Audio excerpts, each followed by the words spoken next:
তওবা খালি মুখে আস্তাগফিরুল্লাহর নাম তওবা না, আকাম করতেই আছে আবার তওবা আস্তাগফিরুল্লাহ। তওবায়ও কয় তওবা বাল্লাহ সুবহানার কাব দিল পুরা জৌকে গুনাহ মাসিয়াত রাখান দামিয়া ইয়াজ ইস্তিগফারে মা। বিড়ি খায় আর টানে টানে কয় আস্তাগফিরুল্লাহ রাব্বি মিন কুল্লি যামব। সুদের টাকা হাতে নেয় আর কয় তওবা তওবা আস্তাগফিরুল্লাহ রাব্বি মিন কুল্লি।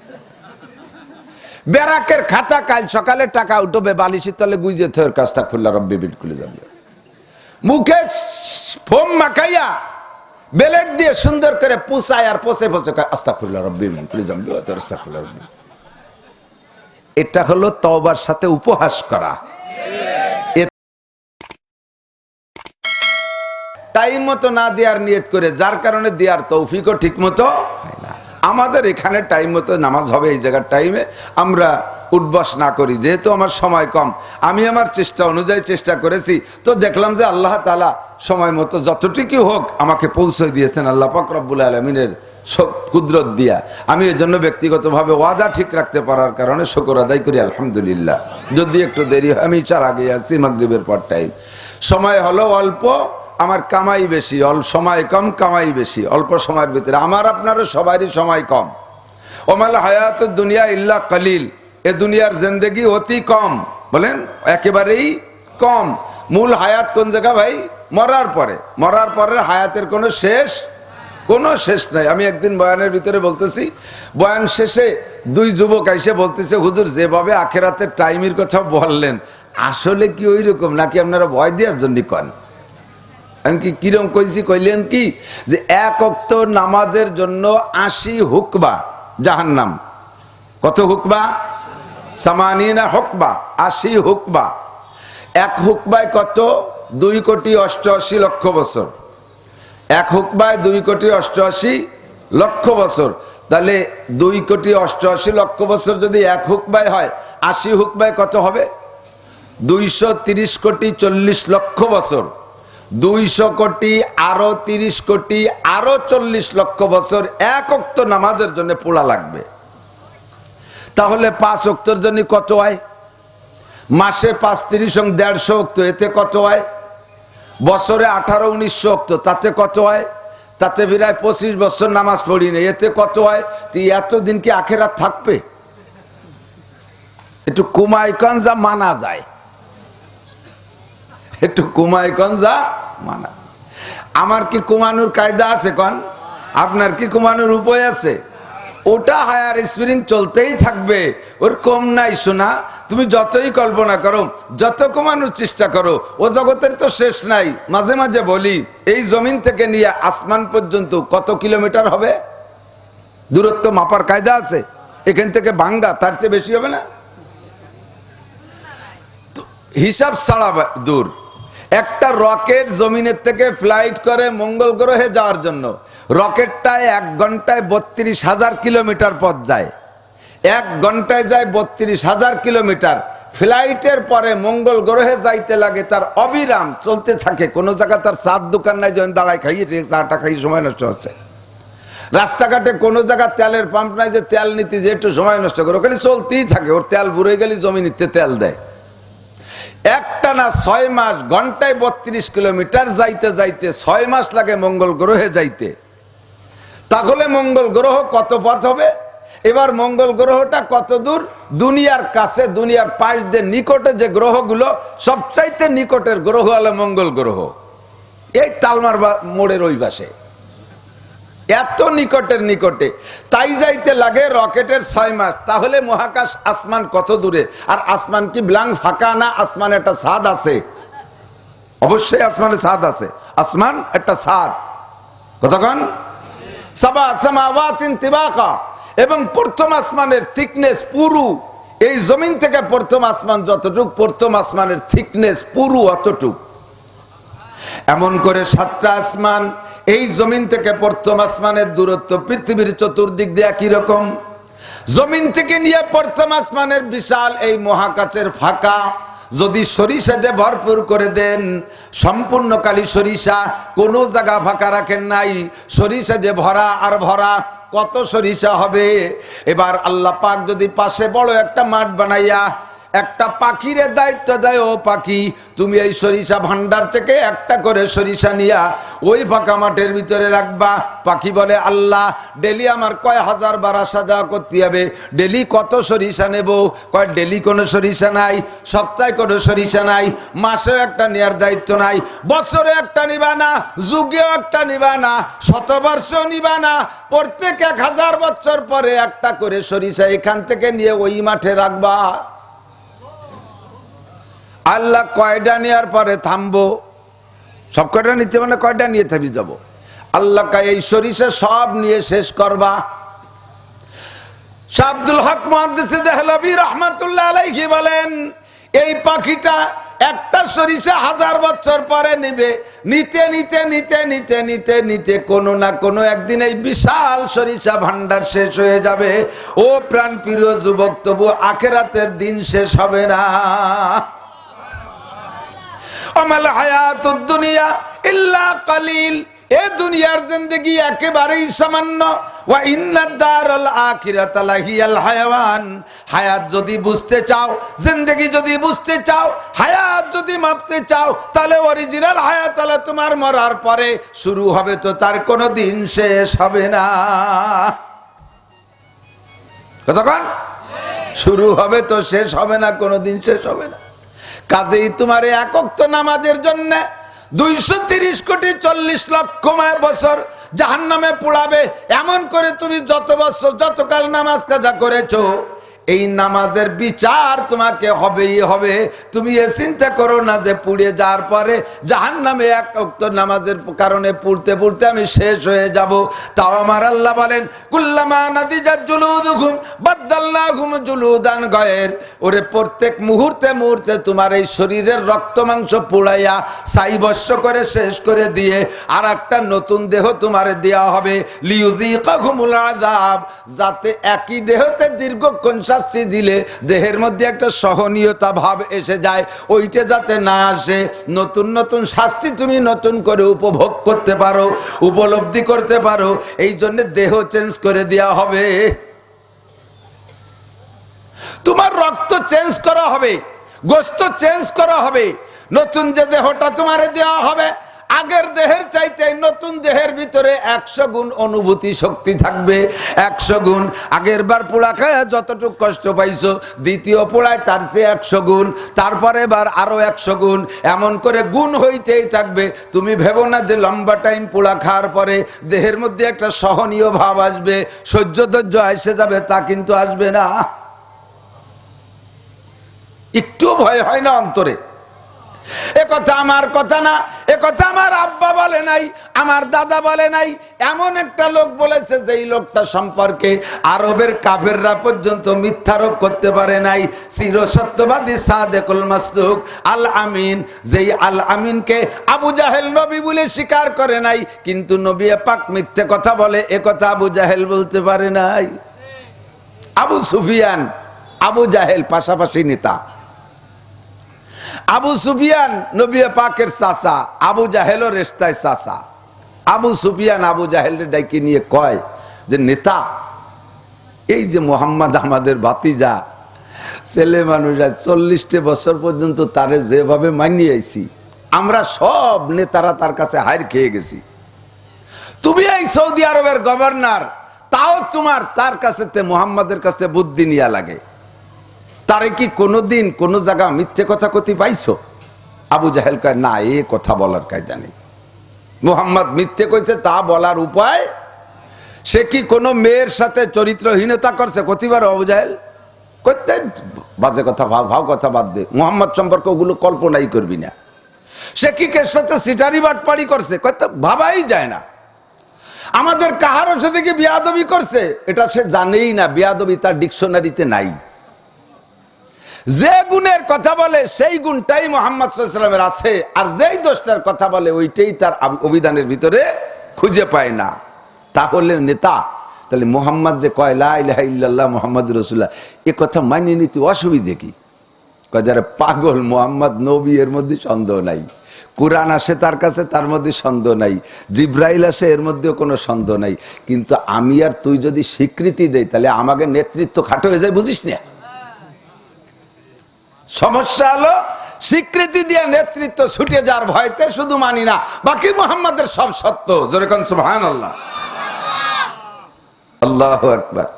এই নবী যা বলবে সত্য না মিথ্যা আপনার আমার কাছে? একটু কন্যা একটু কলি তো লাভ আছে। নবীর কথা সত্য না মিথ্যা? ওই নবী নামাজের বিচার এই বর্ণনা দিলেন, এ কথা যদি আপনি সত্য বলে স্বীকার করেন তাহলে নামাজ কেন পড়বেন না? কেন পড়বেন না? এখনো পর্যন্ত এই কথাটা মুখে আছে, অন্তরে ঢোকে নাই। ওভার শিওর আমি গুনাহ করি যখন, হাদিসের কথা আল্লাহ নবী বলেন, লা ইয়াজনি জানি হিনা ইয়াজনি ওয়া হুয়া মুমিন, লা ইয়াসরিকু সারিকু হিনা ইয়াসরিকু ওয়া হুয়া মুমিন, ওয়া লা ইয়ানতাহিবু নুহবাতান হিনা ইয়ানতাহিবু ওয়া হুয়া মুমিন। মানুষ যখন চুরি করে তখন তার ঈমান থাকে না, যখন লুচ্চমি করে তখন তার ঈমান থাকে না, মানুষ যখন জিনা করে তখন তার ঈমান থাকে না, কোন মেয়ের দিকে কুদৃষ্টিতে তাকানোর সময় তখন তার ঈমান থাকে না, কিছুক্ষণের জন্য ঈমান চলে যায়। আরে ঈমান চলে যাওয়ার কারণেই গুনাহ করতে পারে, ঈমান থাকতে বান্দা গুনাহ করতে পারে না।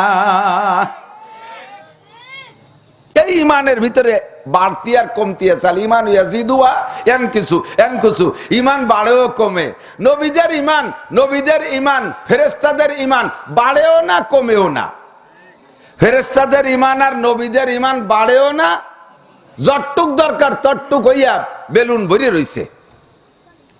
বেলুন হুয়াই না ভোলাবান, বেলুন পুরো ফুয়ে বড় করে ফেলানোর পরে ফু দিয়ে দিতে দিতে যখন ফুল ভরে যায় তখন আর বেলুনের আর কোনো জায়গা বাকি থাকে না, গোছানো থাকে না। নবীদের ঈমান আর ফেরেশতাদের ঈমান একই হালাতে বাড়েও না কমে। সাহাবায়ে কিরামদের ঈমান খালি ডেলি বাড়ে, একটুও কমে না। কোন সুবহানাল্লাহ। সাহাবাদের ঈমান বাড়তেই ছিল, কমে না কোনো সময়। ঈমান ইয়াজিদু ওয়া ইয়ানকুসু। যখন মজলিসে বসে এই যে আলোচনা বলছি, এখন যে কথাগুলো বলছি এর কারণে ভিতরে একটু ভয় ভয় আসছে কি আসে নাই? তাহলে এর আগে যে হালাত ছিল একটু বাড়ছে না? মানে একটু বাড়ছে না? বাড়ছে। আবার এই জায়গাতে চলে যাওয়ার পরে সুলোর মাটির মতো, এই সুলোর মাটি, সুলো অনেক বাড়ি দেখবেন 30-40 বছরে পুরন চুলো আছে, ঠিক না? এই সুলোর মাটি ডেলি 3 বেলা পোড়া খায়। আবার ওই যে ভিতরে যেটা কাঠি দিয়ে নাড়াচাড়া করে দেয় লাকড়ি, আমাকে ওদিক কয় খেটনি বা খুসানি কয়, ঠিক আছে নাকি? ওই খেটনি খুসানির মাথার গুঁতো লাগলি আর তার ভিতরের মাটি, পোড়া মাটি সলটা ধরে পড়ে যায়, ঠিক না? ইট ভাটায় মাটি 3 দিন পোড়া খায়, ইটের ভাটায় মাটি 3 দিন পোড়া খায় 72 ঘন্টা। ওরে খুসানি দিয়ে খুসা দিলি ইট ভাঙবে না খুসানি ভাঙবে? খুসানির মাথা সেকায় যাবে, ঠিক কিনা? কারণ কি? ইট ভাটার মাটি 3 দিন পোড়া খাইছে, যে ও পোড়া খাতেই তালে আছে, ওর যে জাতীয় ভাই কাঁচা মাটি তার সাথে কোনো সম্পর্ক নাই, এর থেকে বিচ্ছিন্ন হইয়া খালি পোড়া খাইছে আর খাইছে। আর চুলোর মাটি পোড়া খায় ডেলি 3 বার। আমরা পোড়ায় রেখে আসার পর ওর পাশে ঠান্ডা মাটি জাতীয় ভাই আছে, ওরা জাতীয় দইরে ঠান্ডা দেয়, যেটুক গরম হয়েছিল তার চেয়ে জুড়ে যায় বেশি। এর জন্য ওর আধা কাঁচা আধা ফাঁকা ভাব, ও পুরো টাইট হয় না, ও খিটুনির খোঁচা লাগলি মাথায় আলগা হয়ে পড়ে যায়। আমরা যদি এভাবে এ জায়গাতে বসে আছি, এই বইটাকে যদি জীবনে পরপর 3টে দিন কাটাইতে পারতেন তাহলে আপনি ইটের মতো পুড়িয়ে জায়গায় জায়গায় জামা পিকেট হয়ে যাইতেন। কিন্তু কিছুক্ষণ পুড়াই দিয়ে বাড়ি যাওয়ার পরে দেখবেন যে ওই পুতনি আছে, নাতনি আছে, টেলিভিশন আছে, ফেসবুক আছে, এই জাতীয় ভাই ঠান্ডা মাটি, এতে যেটুক গরম হয়েছিলেন বাতাস দিয়ে তার জুড়ে ফেলায় দেয়, ঠান্ডা হয়ে যায়। এর কারণে কুচা দিলি চলটা ধরে পড়েছে। আল ঈমান ইয়াজিদু ওয়া ইয়ানকুসু। ঈমান এই জন্যই তো তবলিগওয়ালারা 3 দিনের জন্য নেয় কেন? কয় 3 দিন মোবাইলও রাখবা না কাছে, 3 দিন বাড়ির সাথে কোনো যোগাযোগ হবে না, একেবারে এই মসজিদের ইট ভাটার মধ্যে পয়সা পড়িয়া পোড়া খাবি, জম্মের পোড়া, ইনশাআল্লাহ পাকা হয়ে বাড়ি যাবি। এজন্যই মহল্লার মসজিদ ছেড়ে দূরে নেওয়ার চেষ্টা করি। কয় কি মসজিদই যদি থাকতে হবে তা দূরের মসজিদে যাবো কা? ওই মূল লাগে মসজিদই, ও জায়গা পায়খানা ভালো নাই, ওখানে মশাই কামলায়, আমাকে মসজিদ ভালো আছে, মসজিদই যদি 3 দিন থাকতে হবে তা আমার মসজিদে থাকি। আরে তোমার মসজিদে থাকবা তো থাকবা, তোমার বাড়ির পাইছো, তোমার মসজিদে 60 বছর কাটাইছো, কিন্তু পাকতি তো পারো না। কারণ তোমার নাতি বুতা এটা ওটা আইছে মসজিদে ডাক শুরু করে, দাদা আর কতক্ষণ বসে থাকবো, তাড়াতাড়ি আসো। এই দাদার ডাক শুনিয়া তোমার যেটুক গরম হয় তার চেয়ে জুড়ে যাও বেশি। কাজেই দূরের মসজিদে 3 দিন সাহাবায়ে কেরামরা নবী পাকের ইটবাটার ভিতরে, নবী পাকের ইটবাটার ভিতরে জীবনটাকে এমন ভাবে ঢুকিয়ে দিয়েছে, দুনিয়ার কোনো ঠান্ডা বাতাস তাদের গায়ে ছোঁয়া লাগতে পারে নাই। আর প্রতিনিয়ত ইটবাটার হিট বাড়তে তালে থাকে, নবী পাকের ইটবাটার ইট প্রতিদিন বাড়তে তালে থাকে গরম, আর সাহাবায়ে কেরাম গরম হইতে থাকে, হইতে হইতে হইতে হইতে এমন একটা পর্যায়ে চলে গেছে, ওরে স্ত্রীকে বিধবা করতে তারা ভয় পায় নাই, বাচ্চারে এতিম করতে তারা কষ্ট পায় নাই, মায়ের কোল খালি করতে তারা দ্বিধাবোধ করে নাই। দুনিয়ার সব সম্পদ ছেড়ে দিয়ে নবী পাকের সাথে ময়দানে নাইমা গলা কাটাই দিয়ে শহীদ হইয়া দুনিয়ার থেকে জান্নাতের সার্টিফিকেট নিয়ে চলে গেছে। এ আমার প্রাণ প্রিয় যুবকরা, আমার দিক তাকাও, আনন্দ করো, ফুর্তি করো, কার সাথে প্রীত করো আর প্রেম করো, ভালোবাসা করো। আল্লাহ পাক রব্বুল আলামিন বলেন, ইয়া আইয়ুহাল্লাযীনা আমানু লা তাত্তাখিযু আদুওয়ি ওয়া আদুওয়াকুম আউলিয়া। এরপরে নাম ধরে কয়, লা তাত্তাখিযুল ইয়াহুদা ওয়ান নাসারা আউলিয়া বাদুকুম আউলিয়াউ বাদ ওয়া মান ইয়াতাওয়াল্লাকুম মিনকুম ফাইন্নাহু মিনহুম ইন্নাল্লাহা লা ইয়াহদিল কওমাল কাফিরিন। এ আমার বাঙালি যুবকরা, আমলিক করিস, বিএনপি করিস, জামাত করিস, জাতীয় পার্টি করিস, বাবার দরবারে যাস, খাজার দরবারে যাস, আর যাই করিস না কেন, এখন বুঝার সময় আসছে, বুঝার সময় আসছে। বন্ধু তোমার কে? আমার বন্ধু নরেন। তোর বন্ধু কে? আমার বন্ধু গয়েশ। তোর বন্ধু কে? আমার বন্ধু গোপাল। এই গোপাল নরেন আর পরেশের সাথে পিরিত করিস, ওরা তোরে পিরিত করে ডেকে নিয়ে তাদের দরবারে নিয়ে যায়। জীবনে কোনোদিন তাদের সাথে ভালোবাসা কইরা তার একটারে মসজিদে আনতে পারিস না, একটারে ঈদগায় নিতে পারিস না, একটারে তবলিগে নিতে পারিস না, একটারও ডাক দে তোর সাথে জিহাদে আসবে না। খবর তো তোরা আমাদের চাইতে ভালো শুনিস, খবর তো শুনতেছিস। ফিলিস্তিন আর ইসরায়েলের যুদ্ধে দেখ, আমাদের মুসলিমরা, আমাদের মুসলিম নেতারা ভাবতেছে কি করবেন, আর আমেরিকান ইহুদিরা তারা ভাবে নাই। সারা পৃথিবীর নাটের গুরু তারা, সব জায়গায় সিদ্ধান্ত দেয়, সভাপতি কলায়, তারা একটু ভাবনা চিন্তা করলো না।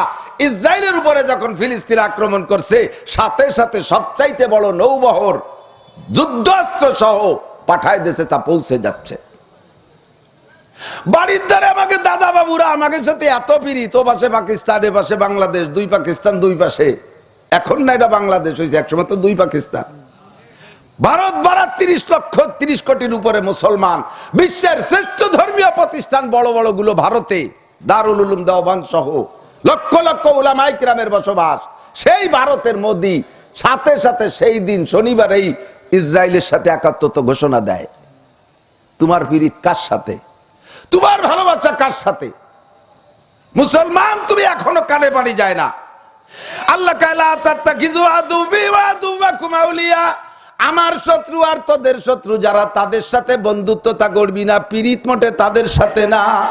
আমাদেরকে যদি এখন বিশ্বনবী ডাক দেয়, আমাদের যদি বিশ্বনবী এখন ডাক দেয়, নবী তো এখন বেঁচে নাই, নবীর পক্ষ থেকে ওয়ারাসারা যদি ডাক দেয়, ওরে আফগান ফিলিস্তিনে যাইতে হবে, বাইতুল মুকাদ্দাসকে স্বাধীন করতে হবে, প্রস্তুত আছেন মুসলমান?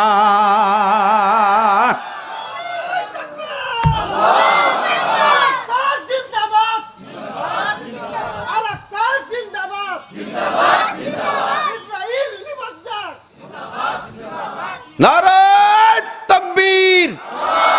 বিশ্বের মুসলিম, বিশ্বের মুসলিম, আল্লাহ রসুলের শত্রুরা, ইহুদিদের দালালরা, ইহুদিদের চেলারা, ইসরায়েলের চেলারা, আমেরিকার চেলারা, বিশ্বের মুসলিম, নারায়ে তাকবীর।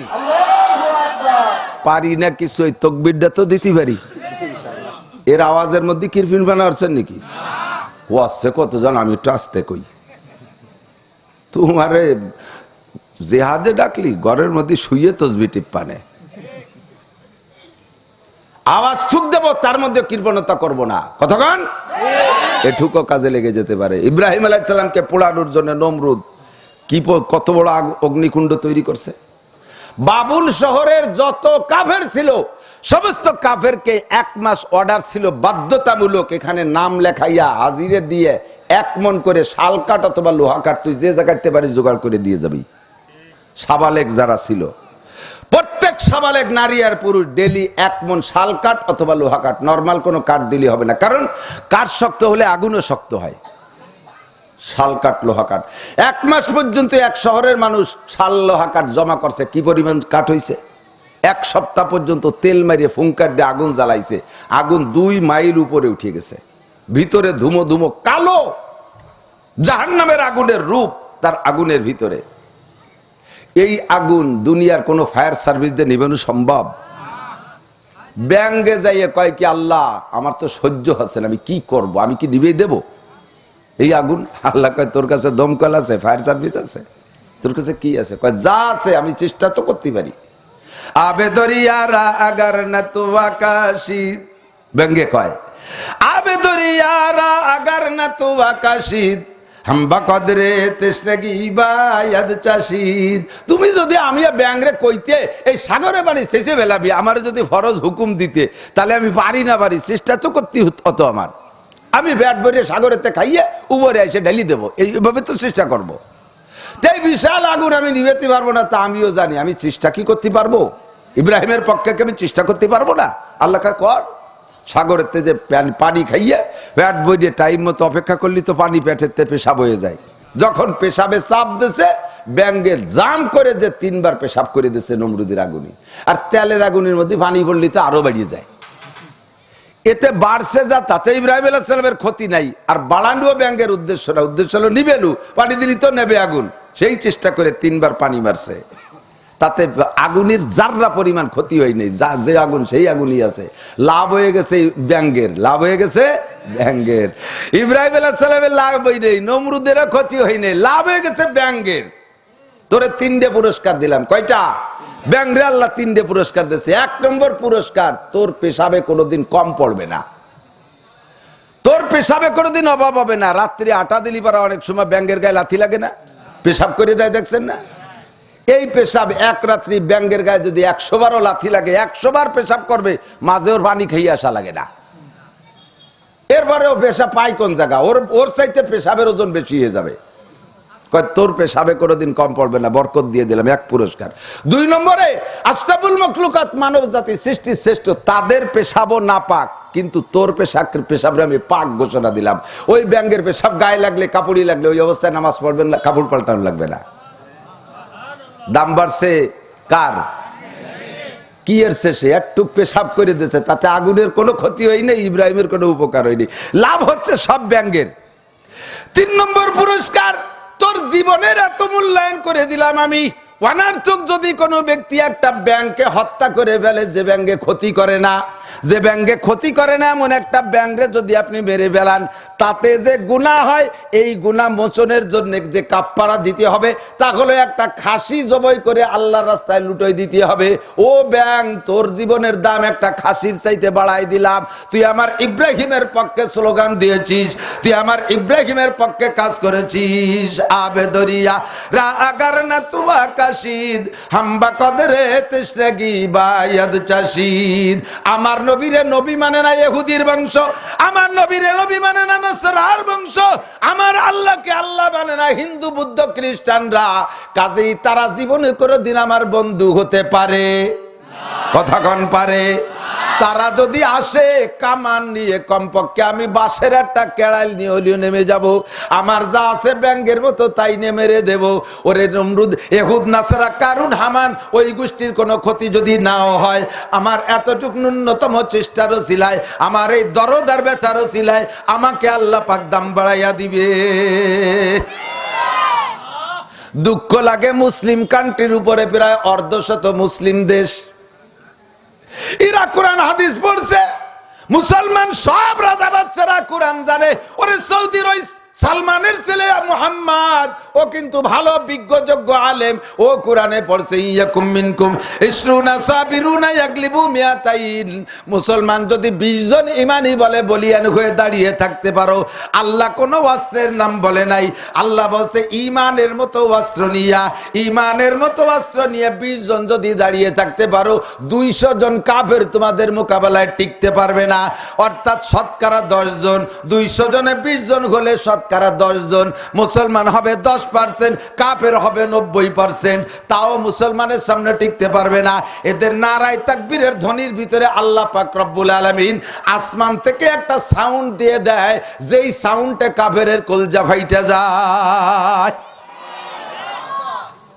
এই নারায়ে তাকবীর দেওয়ার জন্য 20 জন আয়। সারা পৃথিবীতে 800 কোটি মানুষের ভিতরে 200 কোটি মুসলমান।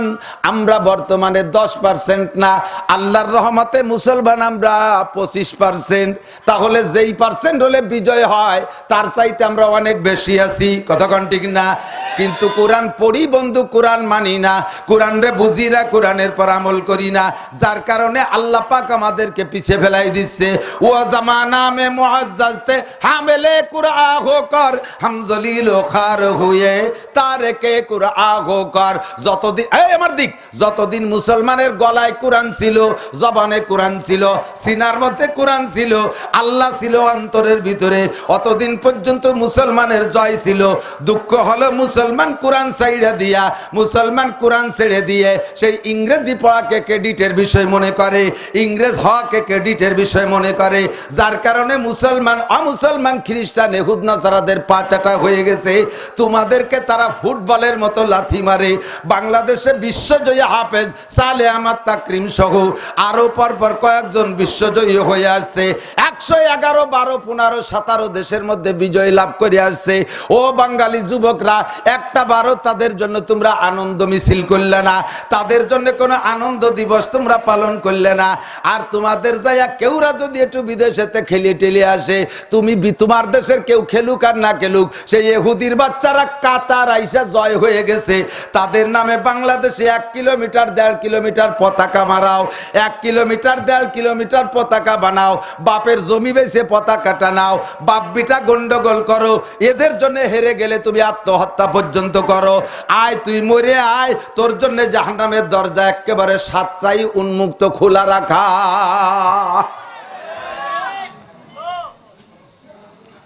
কোরআনের মোহাব্বত বিলকুল নাই। বাস্তবে আমি বলি মুসলমান আমার দিক তাকান। কষ্ট হচ্ছে? আপনার টাকা আছে, পয়সা আছে, যারা যে লাইনে তাদের সেই লাইনের বুঝ। আমি বলবো আমি যে অরিজিনাল বুঝটা বোঝার কথা বলতেছি, এদিক তাকান, লক্ষ্য করেন। হাই স্কুলে পড়ে তো সব 7-8 বছরের মেয়েরা, কথা কয় না। কলেজে সর্বোচ্চ 10, বিশ্ববিদ্যালয় 12, বিশ্ববিদ্যালয় পড়তে পড়তে যারা ফাইনাল ইয়ারে চলে গেছে, ওদের সময় মতো বিয়ে দিলে একদিন নানি হয়ে যেতেন, ঠিক না? আমার শাওড়ির বয়স যখন 33 বছর, সেই সময় আমি হয়েছি আমার শাওড়ির জামাই। আবার আমার ওয়াইফের বয়স যখন 17 বছর, সেই সময় আমার শাওড়ি হয়ে গেছে নানি, 34-35 বছর বয়সে। বিশ্ববিদ্যালয় পড়তে পড়তে বহুত মাইয়া করোনা মরোনা রাজনীতি নির্বাচন এডা ওডা করে 1 ক্লাস পার হতে 3-4 বছর লেগে যায়। এই করে সে বিশ্ববিদ্যালয়ে মাস্টার্সে জাতি তার নানি বয়স হয়ে গেছে না? এ জায়গা খালি ছেলেরা পড়ে না, মাইয়েরাও পড়ে।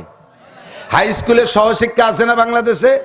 হাই স্কুলে ক্লাস 6 এর পরে যাইয়া মেয়েরা নাবালেগ থাকে না, 6 এর থেকে 10 পর্যন্ত সাবালিগ মেয়েরা, এবার আইএ থেকে নিয়ে বিএ পর্যন্ত সব সাবালিগা মেয়েরা, মাস্টার্সে এমএতে সাবালিগা মেয়েরা, বিভিন্ন আলাদা আলাদা যেখানে সাবজেক্ট নিয়ে পড়াপড়ি আছে, ইঞ্জিনিয়ারিং, প্রযুক্তি বিশ্ববিদ্যালয়, সব জায়গায় সাবালিগা মেয়েরা পড়তেছে, সাথে যুবক ছেলেরা, সবাই তো বোরকা পরে পড়ে।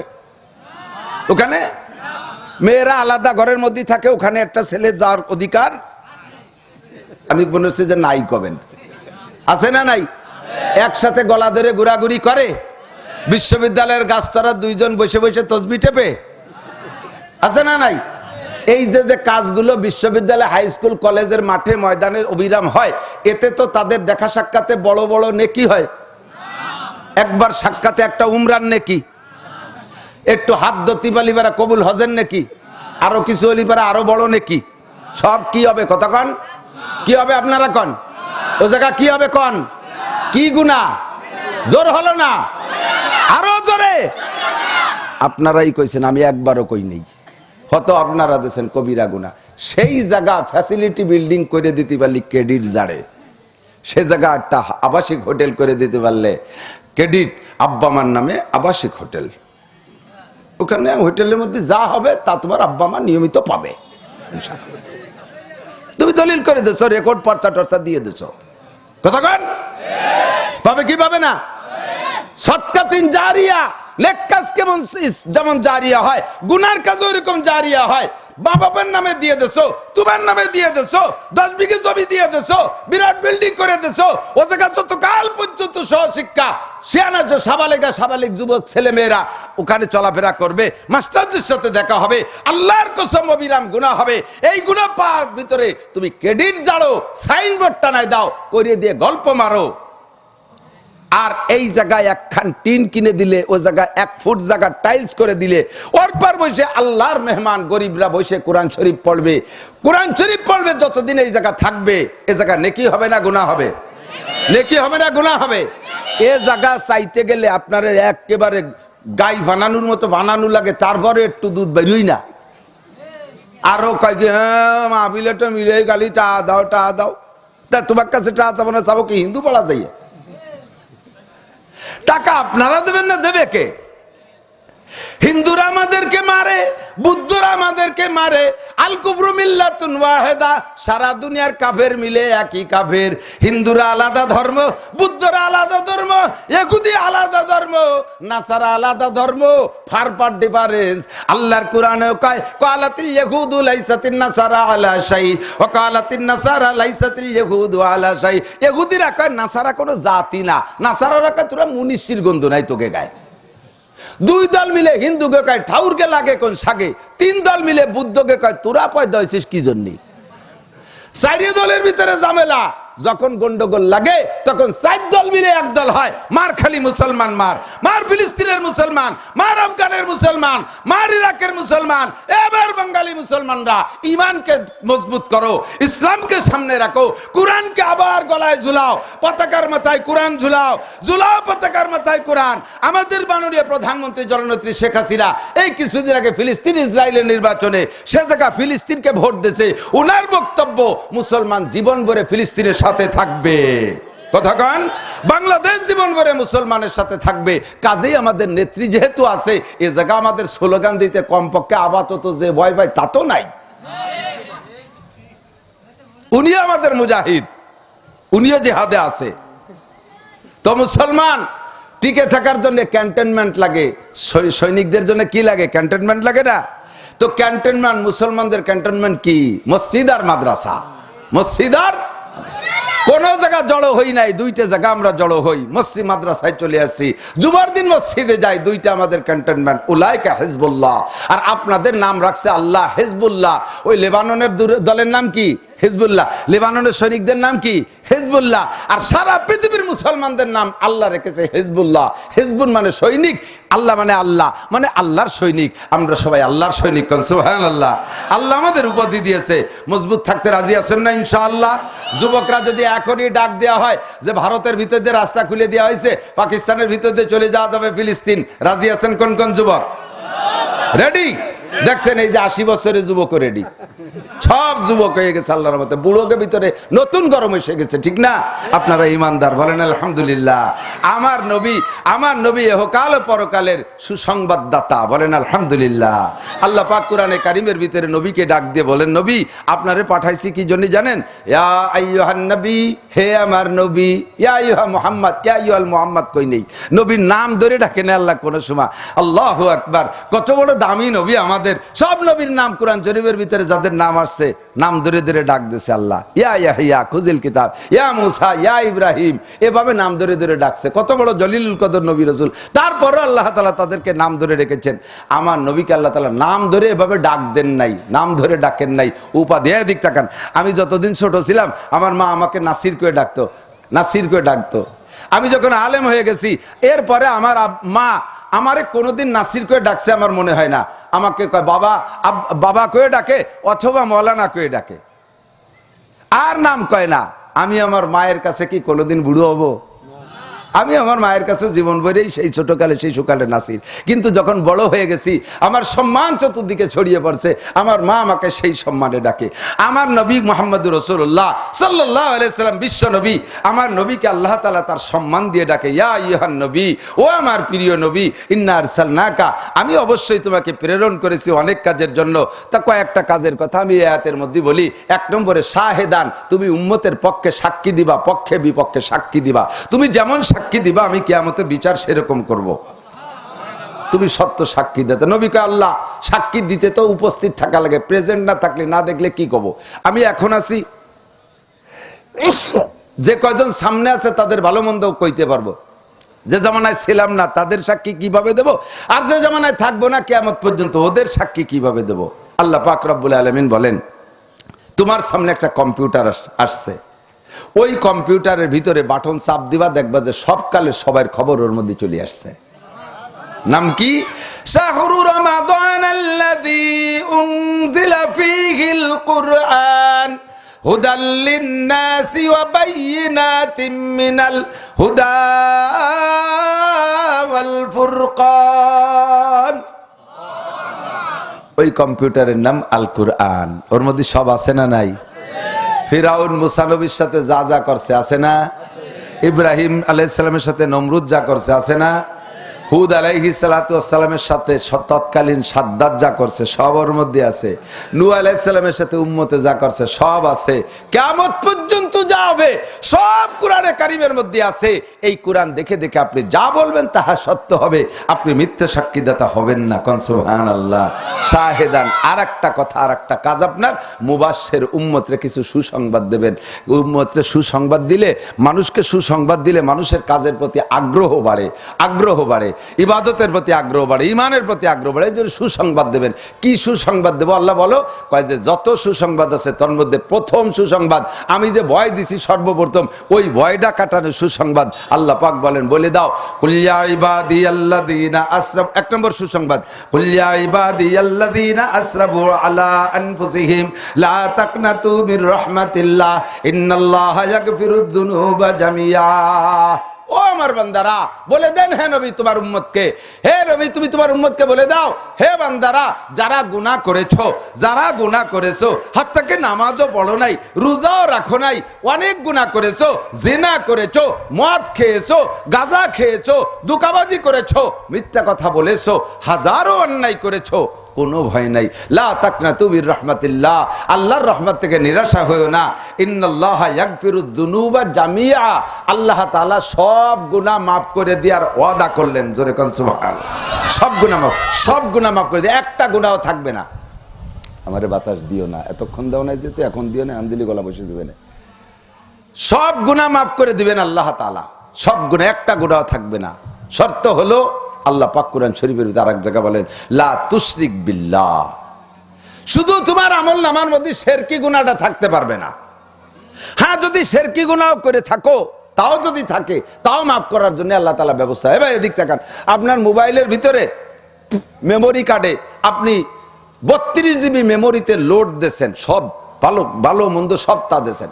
গজল আছে ওর মধ্যে, কোরআন শরীফের তিলাওয়াত আছে, কারি আব্দুল বাসুতের তিলাওয়াত আছে, বাংলাদেশের সব বক্তাকে ওয়াজ আছে, ফাঁকে ফাঁকে মমতাজের গান আছে, মনির খানের গান আছে, ল্যাংটা সেমলিগের ল্যাংটা ছবি আছে, আছে না? এগুলো আছে না? এখন আপনি বাটন, ওর ভিতরে ডিলেট বাটন ফাংশনে আইনা যদি ডিলেট বাটনে চাপ দেন, ডিলেট বাটনে নক করেন, তাহলে এর ভিতরে ভালো মন্দ যা আছে সব মুছে যাবে কিনা? যাবে না? ওয়াজও যাবে, গজলও যাবে, তেলাওয়াতও যাবে, সব যাবে, মমতাজ মনির খান আলমগীরের গানও যাবে, সব মুছে সাফ হয়ে যাবে।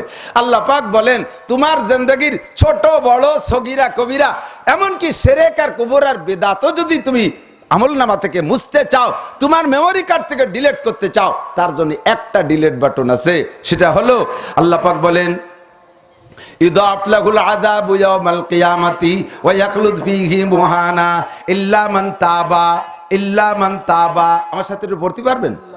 বলেন, ইল্লা মান তাবা ওয়া আমানা ওয়া আমিলা আমালান সালিহা ফাউলাইকা উলাইকা ইউবাদদিলুল্লাহু সাইয়্যাতিহিম হাসানাত। আল্লাহু আকবার। তুমি যদি ইমানদার হও, ইল্লামান তাবা, এক নম্বরে তওবা করো, ফিরে আসো, তওবা করিয়া ফিরে আসো। এই তওবা, এদিক তাকান। তওবা খালি মুখে আস্তাগফিরুল্লাহর নাম তওবা না, আকাম করতেই আছে আবার তওবা আস্তাগফিরুল্লাহ। তওবায়ও কয় তওবা বাল্লাহ সুবহানার কাবদিল পুরা জৌকে গুনাহ মাসিয়াত রাখান্দামিয়া ইয়াজ ইস্তিগফারে মা। বিড়ি খায় আর টানে টানে কয় আস্তাগফিরুল্লাহ রাব্বি মিন কুল্লি যামব। সুদের টাকা হাতে নেয় আর কয় তওবা তওবা আস্তাগফিরুল্লাহ রাব্বি মিন কুল্লি। বেরাকের খাতা কাল সকালে টাকা উঠবে, বালিশের তলে গুইজে থর আস্তাগফিরুল্লাহ রাব্বি মিন কুল্লি যামব। মুখে ফোম মাখাইয়া বেলেট দিয়ে সুন্দর করে পুষায় আর পচে পচে আস্তাগফিরুল্লাহ রাব্বি মিন কুল্লি যামব। আস্তাগফিরুল্লাহ রাব্বি। এটা হলো তওবার সাথে উপহাস করা।